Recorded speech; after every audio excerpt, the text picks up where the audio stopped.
శైలు కడుపుతో లేదని తెలుసుకుని మాధవ కుటుంబానికి క్షమాపణ చెప్పిన వరాలు. మరిదంతా ఎలా జరిగింది? అసలు మాధవ కుటుంబానికి వరాలు ఎందుకు క్షమాపణ చెప్పింది? అసలు ఏం జరిగింది తెలుసుకోవాలనుకుంటే వీడియోనైతే చివరి వరకు మిస్ కాకుండా చూసేయండి. ఇప్పుడు ముగ్గు వేస్తూ నేనైతే మీకు ఈ వీడియోని వివరించబోతున్నాను. చివరి వరకు స్కిప్ చేయకుండా అయితే చూసేయండి వీడియోని. ఏం జరిగిందో మీకు ముందుగానే తెలుస్తుంది. మరి ఇక్కడ చూస్తే ఇక ఎలా అయినా సరే నారాయణ్ని చంపేయాలని చెప్పేసి అనుకుంటూ ఉంటాడు. అలా చంపేయాలని నిర్ణయించుకుంటాడు దుర్గాప్రసాద్. కొడుకులు వచ్చేస్తారు. కొడుకుల తర్వాత ఇక అక్కడ వెనుక నుంచి నారాయణ్ని పొడి చేయబోతాడు దుర్గాప్రసాద్. ఈలోగానే నారాయణ్ని కాపాడుతాడు చక్రి. అక్కడికి వస్తుంది తాయారు. అసలు ఎవరు నువ్వు? మా కుటుంబంతో నీకేంటి శత్రుత్వం అని మాధవతో సహా అందరూ అడిగేసరికి అదే మీ మధ్య ఉన్న సంబంధం అని, రక్త సంబంధం అని చెప్పి నారాయణ చెప్తూ ఉంటాడు. అసలు మీ అక్క మీద ఇంత ప్రేమ ఉన్నవాడివి నీ మేనల్ని ఎలా చంపాలి అనుకుంటున్నావు? వాళ్ళని ఎలా నువ్వు శత్రువులుగా చూడగలుగుతున్నావు అని తాయారు అడుగుతూ ఉంటుంది. ఇక దుర్గాప్రసాద్ మేనమామని తెలుస్తుంది. అలాగే తన తల్లిని చంపేసినందుకు నారాయణ మీద పగపట్టాడని తెలిసేసరికి మాధవ అడుగుతూ ఉంటాడు దుర్గాప్రసాద్ని, మీరు ఇన్నేళ్లుగా పగ పెంచుకుని మా నాన్న మీద ప్రతీకారంతో రగిలిపోయారు. మా అమ్మ మీద ఇంత ప్రేమను పెట్టుకుని మా నాన్న మీద పగతో రగిలిపోతూ ఇన్నేళ్ళు మీరేం సాధించారు? ఇప్పుడు మా నాన్నని చంపేశారే అనుకోండి, ఆ తర్వాతైనా మీరేం సాధించగలరు? ఇన్నేళ్ల జీవితాన్ని మీరు కూడా కోల్పోయారు కదా. మీకంటూ మనశ్శాంతి ఏ రోజైనా ఉందా? అన్నీ మర్చిపోయి మా నాన్న మా అమ్మని చంపాడో లేదో తర్వాత విషయం. అమ్మని తలుచుకుంటూ జీవితం అంతా ఆయన శిక్ష అనుభవిస్తూనే ఉన్నాడు. ఇక ఎవరూ లేని ఒంటరి మనిషిల నలుగురు కొడుకులు ఉన్న మా గుమ్మం ముందు కాపలాగా మిగిలిపోయాడు. ఎలాంటి ఆశలు కోరికలు లేకుండా మా నాన్న ఆ రోజుకి ఈ రోజుకి ఒక జీవోత్సవంలా బ్రతుకుతున్నాడు. కొడుకుల దగ్గర గౌరవం లేదు. తన మీద తనకి ఎలాంటి ఆశలు కోరికలు లేవు. మేము భోజనం పెడితే తింటాడు. ఇక తనకి తాగాలి అనిపిస్తే తాగుతాడు, మాట్లాడాలి అనిపిస్తే మాట్లాడతాడు, లేకపోతే లేదు. అలా ఒక జీవోత్సవంలా బ్రతుకుతున్నాడు. అలాంటి మా నాన్నని ఎందుకు చంపాలి అనుకున్నారు? మీరు పగ ప్రతీకారం అంటూ వెళితే ఇక జీవితంలో ఏమీ మిగలదని మాధవ చెప్తూ ఉంటాడు. ఊరి పెద్దగా ఉంటూ ఇదేం పనయ్యా? మనుషుల్ని చంపాలి అనుకునే నీలాంటి వాళ్ళు ఊరు పెద్దగా పనికిరారు అని చెప్పేసి ఊళ్ళో వాళ్ళు అంటూ ఉంటారు. లేదు, ఆయన ఊరి పెద్దగా ఊళ్ళో వాళ్ళనే కాదు, అలాగే ఎక్కడి నుంచో వచ్చిన మాలాంటి వాళ్ళను కూడా మీ ఊర్లో ఎవరికి ఏమీ జరగకుండా కాపాడతారు. ఎందుకంటే మేమిద్దరం తోటలోకి వెళ్ళిన క్షణంలో కొంతమంది ఆకతాయిలు మా మహాలక్ష్మిని ఇబ్బంది పెట్టారు. కానీ ఆ క్షణంలో ఈయనే వాళ్ళని కొట్టి క్షమాపణ చెప్పించారు. ఊరు పెద్దగా ఈయన చాలా బాధ్యతగా ఉన్నారు. ఈయన చాలా మంచి మనిషి. కానీ ఈయన మా అమ్మని చంపింది మా నాన్నే అనుకుని పగతో రగిలిపోతూ తనని తాను కాల్ చేసుకుంటూ ఇంతకాలం ఒక మృగంలా బ్రతుకుతున్నాడని అర్థమవుతుంది. మీలో ఉన్న మంచితనాన్ని మేల్కొల్పండి. ఊరి వాళ్లకు మంచి చేసే మీరు మంచిని మాత్రమే ఆలోచిస్తే ఆ తర్వాత ఏం జరిగిందో పూర్తిగా తెలుసుకునే అవకాశం అయితే ఉంటుంది. మా నాన్న చంపాడో లేదో ఇక ఇదంతా కూడా దేవుడికి తెలియాలి. కానీ మా అమ్మ మీద ఉన్న ప్రేమ ప్రతీకారంగా మార్చుకుంటే మా అమ్మ ఆత్మకి శాంతి కలగదు.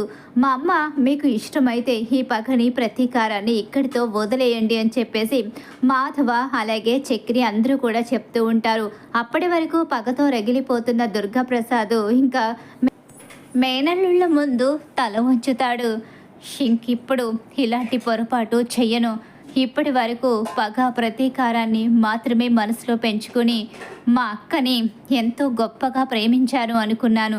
కానీ మా అక్క జ్ఞాపకాలైనా మీ గురించి ఎప్పుడూ తలుచుకోలేదు.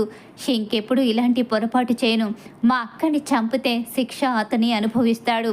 ఇక లేకపోతే మా అక్కని చంపిన వాళ్ళని మాత్రం వదిలిపెట్టను. మా అక్కని ఇంకెవరైనా ఏదైనా చేశారని తెలిస్తే అప్పుడు మాత్రం వాళ్ళని వదిలిపెట్టే ప్రసక్తే లేదు. ఈ నారాయణ చంపాడో లేదో ఆ భగవంతుడికి తెలియాలి. కానీ నా మేనల్లుల్ని బాధ పెట్టాలని నేను అనుకోవడం లేదు. మా అక్క జ్ఞాపకంగా మిగిలిన మీకు ఈ మేనమామ ఎప్పటికీ తోడుగా ఉంటాడు అని చెప్పేసి అప్పుడు మేనల్లుళ్ళకి మాట అయితే ఇస్తాడు. ఇక మేనమామ దుర్గాప్రసాద్ అక్కడితో పగ ప్రతీకారాలు చల్లారి ఇక ఇంటికి బయలుదేరిపోతారు. ఇంటికి బయలుదేరిపోయిన తర్వాత ఇంకా వచ్చి రాగానే శైలు దగ్గరికి బయలుదేరుతాడు కేశవ్ అయితే. అలా కేశవ్ వెనకాలే చక్రి కూడా వస్తాడు. శైలు శైలు అని చెప్పేసి అనుకుంటూ లోపలికి వచ్చేసరికి ఏంట్రా ఎందుకు వచ్చావురా నువ్వు అని చెప్పేసి ఇక శైలు అన్నయ్య సురేష్ అయితే కేశవ్ని అడ్డుకుంటాడు. ఈలోగానే తన తల్లి వరాలు కూడా వస్తుంది. తండ్రి కూడా అక్కడికి వచ్చి ఇంకా ఏం మిగిలిందని వచ్చావు, ఇంకా మా పరువు ఏం చేయాలనుకుంటున్నావు, మమ్మల్ని రోడ్డు మీద నిలబెట్టేశావు కదయ్యా, ఇంకా ఇంటికి ఎందుకు వచ్చావు అని చెప్పేసి ఇక వరాలైతే గొడవ పడుతూ ఉంటుంది. ఇక ఈలోగా శైలు తండ్రి కూడా సీరియస్గా చూస్తూ ఉంటాడు. ఇక శైలు అన్న సురేష్ అయితే కేశవ్ మీద తిరగబడతాడు. పక్కనే చక్రి ఉంటాడు కదా, కేశవ్కి ఏం కాకుండా చక్రి చూసుకుంటూ ఉంటాడు.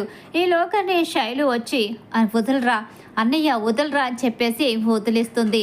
ఏంటే వీడు నీ కోసం ధైర్యంగా వచ్చేశాడు, శైలు నాది, ఇక ఇప్పటికీ శైలు నాతోనే ఉంటుంది, తనని ఎవరైనా ఏమైనా అంటే ఊరుకునే ప్రసక్తే లేదు అని చెప్పేసి శైలుని తన వెంట తీసుకుని వచ్చేస్తాడు. చూసారా అది ఎంత ధైర్యంగా వెళ్ళిపోతుందో, మన పరువుని గంగలో కలిపేసి ఇప్పుడు కూడా వాడితోనే వెళ్ళిపోతుంది, మీరేం మాట్లాడరేంటండి అని చెప్పేసి వరాలు గట్టిగా అరుస్తూ ఉంటుంది. ఏంటి తను కడుపుతో ఉందని చెప్పిందని మీరే కదా అన్నారు, ఇప్పుడు కడుపుతో ఉన్న అమ్మాయిని మీ ఇంట్లో పెట్టుకుంటే మీ కుటుంబం గౌరవం పోతుంది, మా వాడు పెళ్లి చేసుకుంటానని చెప్పాడు కదా, మీ కూతురికి అన్యాయం చేస్తాననలేదు, అలాంటప్పుడు మీకు అభ్యంతరం ఏముంది, పెళ్లి చేయడానికి కడుపుతో ఉన్న అమ్మాయిని కడుపు తీర్చి ఇంకెవరికైనా ఇచ్చి పెళ్లి చేద్దాం అనుకుంటున్నారా, అలాంటి పిచ్చి ప్రయత్నాలు చేస్తే ఊరుకునే ప్రసక్తే లేదు, మా కేశవే తనకి భర్త, తనే మా కేశవకి భార్య, మేము ఫిక్స్ అయిపోయాం, ఈ విషయంలో ఇక మార్చుకునే ప్రసక్తే లేదు అని చెప్పేసి అక్కడి నుంచి చక్రి వెళ్ళిపోతాడు. ఇక కేశవ్ అయితే బయటికి తీసుకొచ్చిన తర్వాత ఏంటే బుస్సు ఏం జరుగుతుంది, నాకేమీ అర్థం కావడం లేదు, నువ్వు చెప్పింది నిజమో అబద్ధమో, అసలు ఇదంతా ఏంటి, నువ్వు ఎందుకు ఇలా చెప్పావు అని చెప్పేసి అంటూ ఉండగా నేను చెప్పింది నిజమని నీకు నమ్మబుద్ధి కావడం లేదా, లేకపోతే నా మీద నీకు నమ్మకం లేదా అని చెప్పేసి అడుగుతూ ఉండగానే ఈలోగానే ఇక శైలు అయితే అలా చూస్తూ ఉంటుంది. కేశవ్ అయితే ఎందుకే ఇలా మాట్లాడుతున్నావేంటే, నువ్వు కడుపుతో ఉండడం ఏంటి నాకు ఆశ్చర్యంగా ఉందని చెప్పేసి ఇక కేశవ్ అయితే అడుగుతూ ఉంటాడు. ఈలోగా శైలు నవ్వుకుంటూ ఉంటుంది. ఏంటే నేను ఇంత టెన్షన్ పడుతూ ఉంటే నువ్వు నవ్వుకుంటున్నావా, ఎప్పుడూ చేయి చేసుకొని మా అన్నయ్య కూడా నా మీద చేయి చేసుకున్నాడు, నేను తప్పు చేశానని తన పెంపకాన్నే వేలెత్తి చూపించుకుని మా అన్నయ్య చాలా బాధపడ్డాడు, నేను తప్పు చేశానని అనుకోవడం లేదు, కానీ జరిగిందని నువ్వు చెప్తున్నావు, అదేంటో కూడా నాకు అర్థం కావడం లేదు అని చెప్పేసి ఇక కేశవ అంటూ ఉంటాడు. అలా అంటూ ఉండగానే ఈలోగా శైలు అయితే నవ్వుకుంటూ ఉంటుంది. ఏంటే నేను ఇంత సీరియస్గా మాట్లాడుతుంటే నువ్వు కామెడీ అనుకుంటున్నావా, ఎందుకు అలా నవ్వుకుంటున్నావు, అసలు ఈ బాంబు ఏంటో నాకు అర్థం కావడం లేదు, ఫోన్లో ఇంకంతకన్నా మాట్లాడలేక డైరెక్ట్గా వచ్చి అడుగుదామని చెప్పి అడుగుతున్నాను, అసలు ఏం జరుగుతుంది, ఎందుకు ఇలా చెప్పావు అని చెప్పి అంటూ ఉండగానే అయ్యో నీకు ఏం తెలియదు, అయినా నేను ప్రెగ్నెంట్ ఏంటి, నేనేదో చెప్తే నువ్వెలా నమ్మేశావు, మరి అదంతా ఏంటే, అవును వాళ్ళు మీరు లేని సమయం చూసి నాకు గుడిలో బలవంతంగా పెళ్లి చేయడానికి సిద్ధపడ్డారు, ఆ పెళ్లి నుంచి ఎలా తప్పించుకోవాలో అర్థం కాలేదు, ఒక్క క్షణం ఆలస్యం అవుతే నా మెడలో 3 ముళ్ళు పడిపోయేవి, కానీ అదే సమయంలో నాకు ఆలోచన వచ్చింది, ఇంకా వెంటనే ఆలోచించకుండా ఇంటి పరువు గురించి నా వాళ్ళ గురించి ఆలోచించకుండా నేను ప్రెగ్నెంట్నని అందరి ముందు అరిచి చెప్పేశాను, ఆ పెళ్లి కొడుకు దెబ్బకి నన్ను పెళ్లి చేసుకోనని పారిపోయాడు అని చెప్పి అనేసరికి అంటే ఇప్పుడు నువ్వు ప్రెగ్నెంట్వి కాదా, ప్రెగ్నెంట్ కాదు ఏం కాదు అని చెప్పేసి శైలు అనేసరికి అప్పుడు ఊపిరి పీల్చుకుంటాడు. కానీ ఏంటి నీకు ఈ ధైర్యం? అసలు అలాంటి విషయాలు ఎవరైనా అబద్ధం చెప్తారా అని చెప్పి అంటూ ఉండగానే, లేకపోతే ఏం చేయమంటావు? ఇంతకు మించి నీకు చేయడానికి ప్రయత్నాలు కూడా ఏం కనిపించలేదు ఆ క్షణంలో, అందుకే ఇలా చేయాల్సి వచ్చింది అని చెప్పేసి ఇక అంటూ ఉంటుంది శైలు. అయితే అలా శైలు కేశవ్ ఇద్దరు మాట్లాడుకుంటూ ఉంటారు.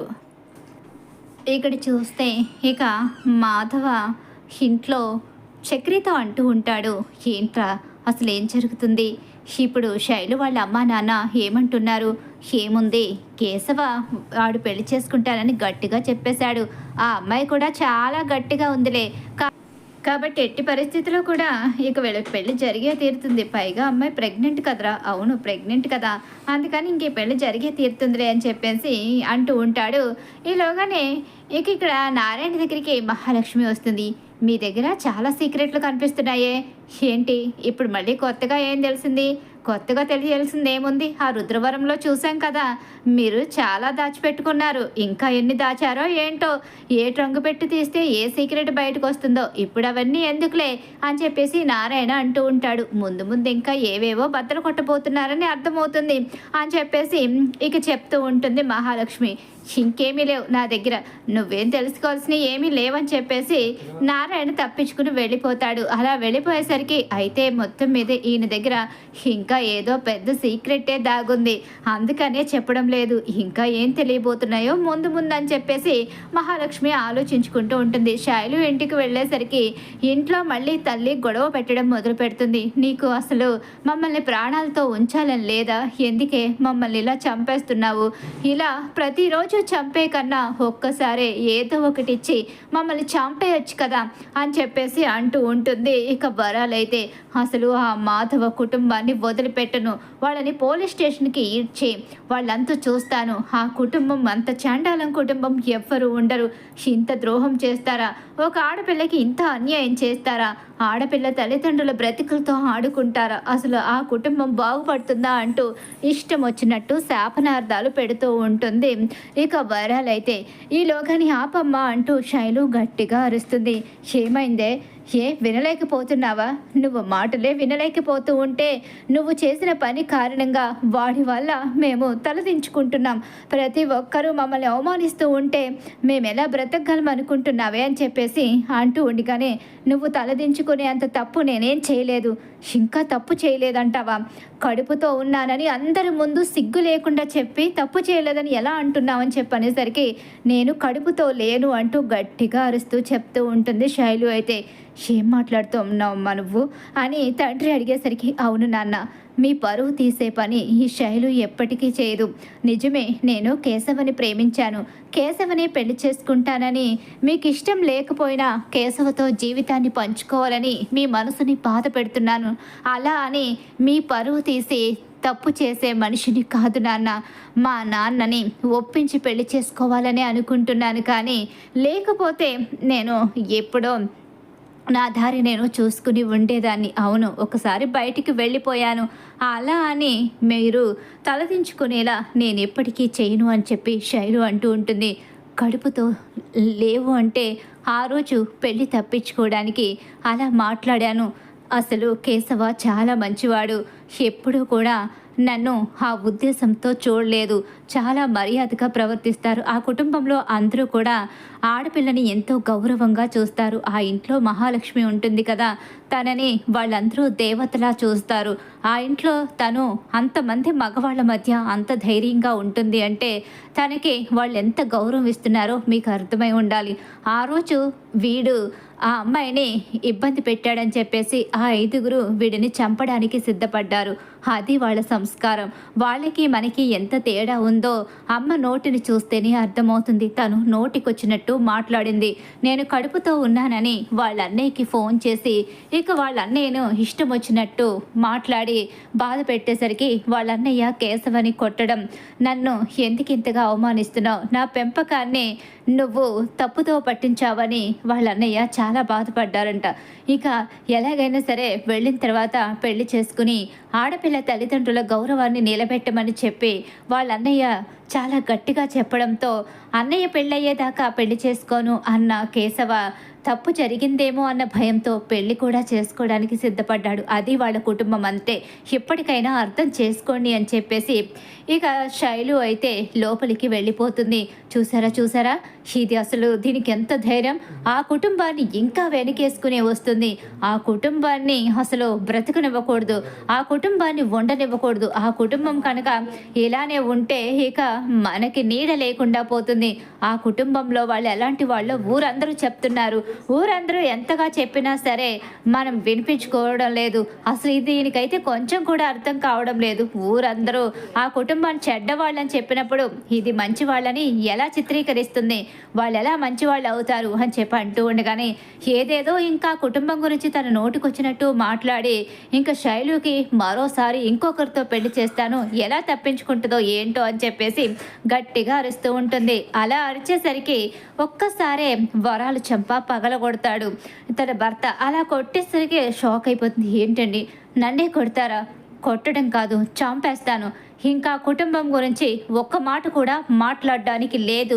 ఏంటండి ఏం మాట్లాడుతున్నారు? ఆ కుటుంబం గురించి మాట్లాడడానికి లేదంటారేంటి?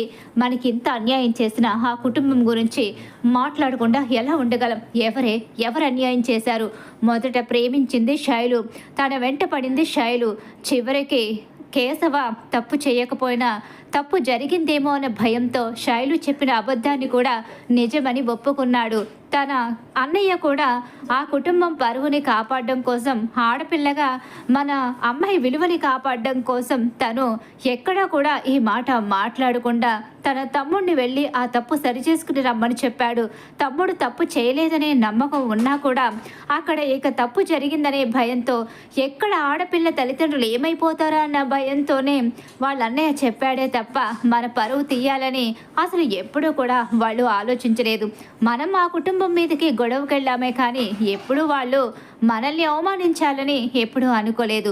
అలాంటి కుటుంబం విషయంలో ఇంక నువ్వు ఇలా మాట్లాడడానికి లేదు. ఇప్పటి వరకు జరిగింది జరిగిపోయింది, ఇక మీదట వాళ్ళ కుటుంబం మీదకి మనం గొడవకు వెళ్ళాలి అనుకోవడం లేదు. ఇంకా ఆ కుటుంబం విషయంలో మనం తల దూర్చకూడదు. ఇక శైలుకి మరో సంబంధం చూడడానికి కూడా లేదు. శైలుకి కేశవకి పెళ్లి చేయడానికి నేను ఒప్పుకుంటున్నాను. ఇక త్వరలో శైలు కేశవుల పెళ్లి జరుగుతుంది. అతను ఎప్పుడు పెళ్లి చేసుకుంటానంటే అప్పుడే శైలు కేశవుల పెళ్లి జరుగుతుంది. ఇంకా శైలుకి ఇంకొక సంబంధం చూసి బలవంతంగా పెళ్లి చేయాలంటే నేను మీ ఇద్దరిని జైల్లో పెట్టిస్తానని చెప్పేసి ఇక అంటూ తిడుతూ ఉంటాడు. ఇక వరాల భర్త అయితే, ఏంటండి ఇలా మారిపోయారు? అవును, నా కూతురు ప్రేమని కాదని పోరాటం చేశాను, ఆ కేశవ మంచివాడు కాదని ఆ కుటుంబం గురించి నేను కూడా మీ అందరిలాగే అపార్థం చేసుకున్నాను, కానీ ఆ కుటుంబం చాలా మంచిదని, ఒక ఆడపిల్ల గౌరవాన్ని ఎంతగా కాపాడుతారో నేను స్వయంగా తెలుసుకున్నాను. కాబట్టి ఆ కుటుంబంలోకి మన ఆడపిల్ల అక్కడ కోడలుగా అడుగు పెడితే సంతోషంగానే ఉంటుందని నమ్మకం నాకు వచ్చింది. అందుకే నేనే మన శైలుని కేశవకిచ్చి పెళ్లి చేయాలని నిర్ణయించుకుంటున్నాను అని చెప్పేసి, ఇప్పుడు నువ్వు చేయాల్సింది ఒక్కటే, ఆ కుటుంబాన్ని ఎంతగానో అవమానపరిచావు, నీ మాటలతో వాళ్ళందరూ తలదించుకునే పరిస్థితి తీసుకొచ్చావు. నువ్వు ఆ కుటుంబం ముందు నిలబడి ఆ కుటుంబము పెద్దయినా ఇక వాళ్ళందరికీ అన్నైన మాధవకు క్షమాపణ చెప్పాలి. అప్పుడే నేను ఇక్కడ పెళ్లి ఏర్పాట్లు చేస్తాను. లేకపోతే మాత్రం ఏం చేయాలో నేను నీకు చెప్పనవసరం లేదు. ఇక్కడితో నువ్వు నేను ఇద్దరం వేరైపోతాము. నా కూతురి కోసం నేనేదైనా చేస్తాను అని చెప్పేసి అక్కడ చెప్తూ ఉంటాడు. ఒక్కసారి షాక్ అయిపోతుంది వరాలు. అది కాదు, నేను ఆ కుటుంబం ముందుకెళ్ళి క్షమాపణ చెప్తే వాళ్ళ ముందు అలసైపోతాను. మనం ఎలాగో వాళ్ళ ముందు అలసైపోయాం. మన అమ్మాయి గడప దాటి వాళ్ళ ఇంటికి వెళ్ళినప్పుడే మనం వాళ్ళకి లోకుగా, కానీ ఎప్పుడు వాళ్ళు మనల్ని తక్కువ చేసి మాట్లాడలేదు, మన వైపు వేలెత్తి చూపించలేదు. మన అమ్మాయిని ఆ ఇంటి కోడల్ని చేసుకుంటామే అని అన్నారు, కానీ మన అమ్మాయి విషయంలో వాళ్ళు ఎప్పుడూ తప్పుగా మాట్లాడలేదు. అలాంటప్పుడు మన అమ్మాయి ఆ ఇంటికి వెళితే తప్పేముంది? కాబట్టి ముందు ముఖ్యంగా ఆ ఇంట్లో అందరికీ మంచి చెడులు చెప్పే మాధవని అవమానించావు. మాధవ్ విషయంలో నువ్వు క్షమాపణ చెప్పాల్సిందే. అప్పుడు మన ఇంటి అమ్మాయిని ఆ ఇంటికిచ్చి పెళ్లి చేయడానికి బావుంటుంది. లేకపోతే జీవితం అంతా మన ఇంటి అమ్మాయి ఆ ఇంట్లో తలదించుకునే పరిస్థితి వస్తుంది. నేను కేశవకి, శైలుకి పెళ్లి చేయాలని అనుకుంటున్నాను. ఈ నిర్ణయంలో ఎలాంటి మార్పు లేదు. వాళ్ళిద్దరూ కూడా పెళ్లి చేసుకోవడానికి ఫిక్స్ అయ్యారు కాబట్టి ఇక అందరూ కూడా మారదు. నువ్వు వెళ్ళి వాళ్లకు క్షమాపణ చెప్తే ఇప్పుడు మన ఇంటి అమ్మాయి ఆ ఇంట్లో సంతోషంగా ఉంటుంది. అది గుర్తుపెట్టుకుని క్షమాపణ చెప్పాల్సిందే.